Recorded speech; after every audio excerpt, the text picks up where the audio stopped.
ರಾಘವೇಂದ್ರ ಸ್ವಾಮಿಗಳ 355ನೇ ಆರಾಧನೆ.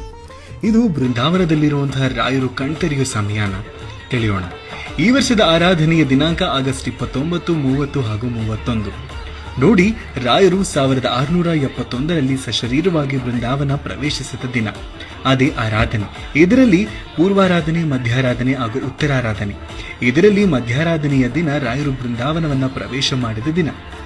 ಶ್ರಾವಣ ಮಾಸದ ಕೃಷ್ಣ ಪಕ್ಷದ ದ್ವಿತೀಯ 3 ದಿನ ಈ ಆಚರಣೆ ನಡೆಯುತ್ತೆ. ಬೃಂದಾವನವನ್ನ ಪ್ರವೇಶ ಮಾಡುವಂತಹ ಸಮಯದಲ್ಲಿ ಹೇಳ್ತಾರೆ, ನಾನು ಈ ದೇಹವನ್ನ ಬಿಟ್ಟು ಎಲ್ಲೂ ಹೋಗೋದಿಲ್ಲ. ಮೂಲರಾಮನ ಆಜ್ಞೆಯಂತೆ ಹರಿಭಕ್ತರ ಸಂಕಷ್ಟಗಳನ್ನ ದೂರ ಮಾಡೋಕೆ ತಪಸ್ಸನ್ನು ಮಾಡ್ತಾ ಇದ್ದೀನಿ ಅಂತ.